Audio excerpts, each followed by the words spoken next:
আমি আন্দোলন আর বৈঠকের সময় আমরা কয়েকজন উপদেষ্টা ছিলাম, আমাদের প্রধান উপদেষ্টার প্রেস সচিব ছিলেন। তো আমরা আজকের আলোচনা অত্যন্ত সৌহার্দ্যপূর্ণ পরিবেশে হয়েছে বলে লক্ষ্য করেছি। যতগুলা দল সেখানে কথা বলেছে প্রত্যেকেই বলেছে ফ্যাসিবাদ বিরোধী ঐক্যের প্রশ্নে তাদের মধ্যে কোনো রকম মতভিন্নতা নাই, তাদের মধ্যে কোনো বিরোধ নাই। ফ্যাসিবাদ মোকাবেলার প্রশ্নে তাদের মধ্যে কোনো রকম কোনো মতভিন্নতা বিভেদ কিছুই নাই। কিন্তু তাদের মধ্যে কেউ কেউ বলেছেন, দেখেন রাজনৈতিক মাঠে আমরা রাজনৈতিক প্রক্রিয়ার অংশ হিসাবে আমরা একজন আরেকজনের বিরুদ্ধে মাঝে মাঝে কথা বলতে পারি, কিন্তু এটা না তারা আমাদের রাজনৈতিক প্রতিপক্ষ, তারা আমাদের রাজনৈতিক সহযোগী। রাজনৈতিক মাঠে এই ধরনের কিছু কিছু কথা বলা হবে, এটার থেকে আমাদের কোনোভাবেই ধারণা করা উচিত না যে ফ্যাসিবাদ বিরোধী ঐক্যে কোনো রকম ফাটল আছে। এই ধারণা আমাদের করা উচিত না, এটা ওনারা আমাদেরকে আশ্বস্ত করেছেন। রাজনৈতিক দলগুলোর পক্ষ থেকে আমাদের দুইটা জিনিসের উপর হাইলাইট করা হয়েছে। একটা হচ্ছে আমরা আইন শৃঙ্খলা পরিস্থিতি রক্ষার ক্ষেত্রে আমরা যেন আরও শক্ত অবস্থান নেই, এটা ওনারা বলেছেন যে এক্ষেত্রে আমাদের কিছুটা ঘাটতি আছে, এটা বলেছেন।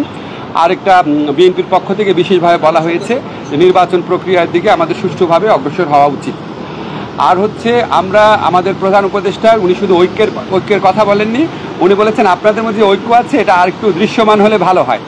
আপনারা যে ফ্যাসিবাদ প্রতিরোধের প্রশ্নে হোক বা গঠনমূলক কোনো কর্মসূচির প্রসঙ্গে হোক, আপনারা যদি একসাথে থাকেন, এটা যদি মানুষ দেখে, মানুষের মধ্যে স্বস্তির ভাব আসবে, মানুষের মধ্যে একটা অনেক বেশি মানুষ খুশি হবে এটা দেখলে, মানুষ দেখতে চায় আপনাদেরকে একসাথে আছেন, দেখতে চান।